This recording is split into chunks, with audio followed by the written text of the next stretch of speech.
The shuttle descended through a storm of sand and static, buffeted by desert winds that clawed at its hull. From the viewport, I could see the sprawling complex of Forward Base Delta, half buried in dunes, domes and spires jutting up like bones of some long-dead beast.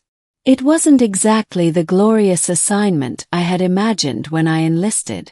I dreamed of piloting interceptors, patrolling the orbital rings, maybe even joining the diplomatic corps. Instead, the brass had shipped me off to a half-forgotten outpost at the edge of Zereth Prime, a planet considered too hostile for colonists but too strategically important to abandon. The hatch hissed open and a wave of scorching air blasted me in the face. I shouldered my duffel bag, stepping onto the landing pad. Rows of soldiers, engineers, and technicians moved like ants around me.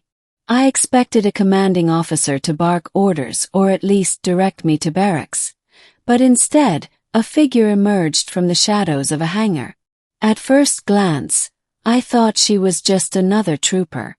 Then she stepped closer, and the desert sun caught the sheen of her skin. It wasn't skin, not human skin anyway. It shimmered with faint bioluminescence, scales or plates glinting in hues of silver and violet.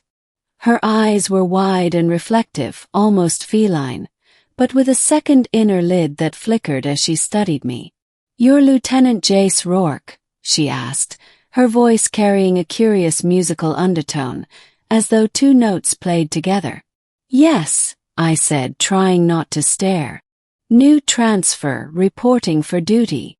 "Good," she replied, extending a clawed but delicate hand. "I am Tirana. I've been assigned to you." My confusion must have been obvious, because she tilted her head, studying me. "They didn't tell you." "No," I admitted. "Assigned to me for what?" Her smile was unreadable. "Survival. Middle." Over the next few days, I discovered the strange logic behind my assignment. Base Delta wasn't just holding territory. It was sitting on an ancient ruin buried deep beneath the sands. The locals called it the Shard of Kareth, remnants of a civilization that had vanished before humanity had even tamed fire. Tirana's people, the Veari, were one of the few species that still carried fragments of knowledge about Kareth. They were partially immune to the planet's chaotic radiation storms, and their biology allowed them to adapt quickly to harsh climates. Pairing human soldiers with Veari liaisons wasn't just a cultural exchange. It was a necessity.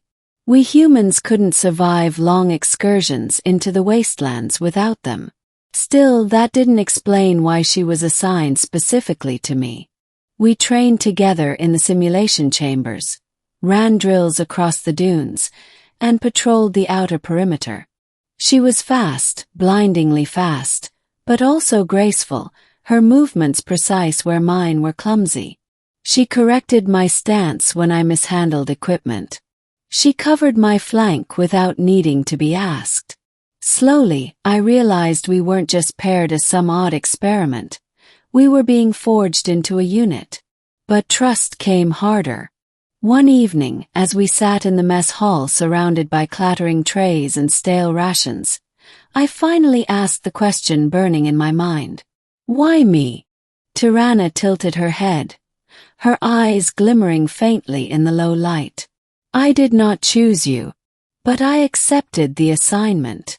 "That's not an answer." She hesitated, then leaned closer.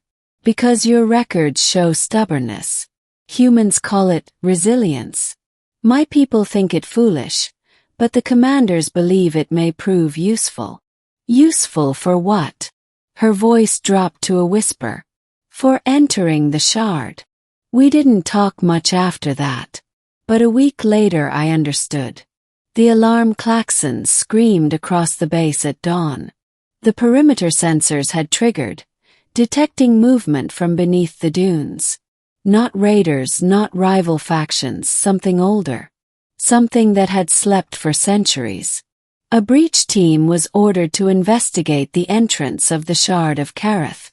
I was drafted in immediately, And because she was assigned to me, so was Tirana. The ruin wasn't like anything I'd seen before. Jagged spires of black crystal pierced the sand, humming faintly as if resonating with some buried power. The entrance was a yawning fissure, and the deeper we went, the less our human gear functioned. Radios fizzed with static. Lights flickered. The air tasted metallic, sharp as ozone. I faltered as the environment began to twist around me, dizziness rising in waves. But Tirana moved steadily, her hand gripping my wrist firmly. Her presence anchored me, pulling me through the distortion. "This is why they sent us," she murmured. "You cannot survive the shard alone." Inside, we discovered chambers filled with floating glyphs, carved monuments, and machines still pulsing with alien energy. The deeper we ventured, the clearer it became. This wasn't just a ruin, it was a vault, and something inside was still alive. In the central chamber we found it, a massive construct like an armored sentinel, entombed in crystal. The glyphs around it pulsed brighter as we approached, and Tirana stopped, her body trembling. "It recognizes you," she whispered. "Me," choked out. She touched the pendant on my chest, a simple medallion, my father's keepsake. I'd worn it since the academy. "This," she said. "It carries the mark of the Kareth." Before I could respond, the construct's eyes ignited and the chamber shook. Ending. The construct burst free, shards of crystal exploding like shrapnel. Soldiers opened fire, but their weapons fizzled against its shield. Tirana yanked me aside, her voice sharp. "Show it the mark." I raised the medallion, not even sure why I obeyed. The glow from its core dimmed, and for a moment, the construct hesitated. Images slammed into my mind. Not words, but impressions. A war older than humanity, a covenant forged between the Kareth and other races, a legacy passed down unknowingly through artifacts like the pendant. We weren't trespassers. We were inheritors. When the vision ended, I collapsed to the ground. The construct stood motionless, then bowed its massive head. The chamber fell silent. The other soldiers stared in disbelief, weapons still raised. But Tirana stepped forward, eyes wide with awe. "You are recognized," she whispered. "Not just human. Successor." I struggled to my feet, staring at her. "What does that mean?" "It means," she said slowly, "our fates are bound. The shard has chosen. And now, so must we."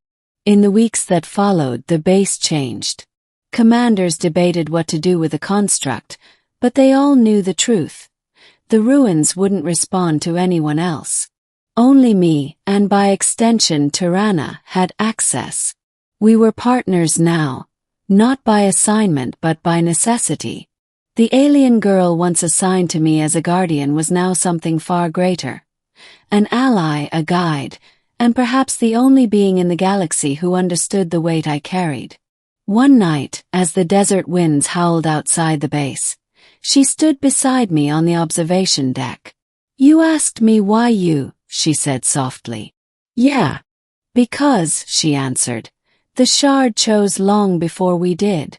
I was only sent to make sure you survived long enough to see it." I looked out at the ruins glowing faintly beneath the stars, then back at her. "So what happens now?"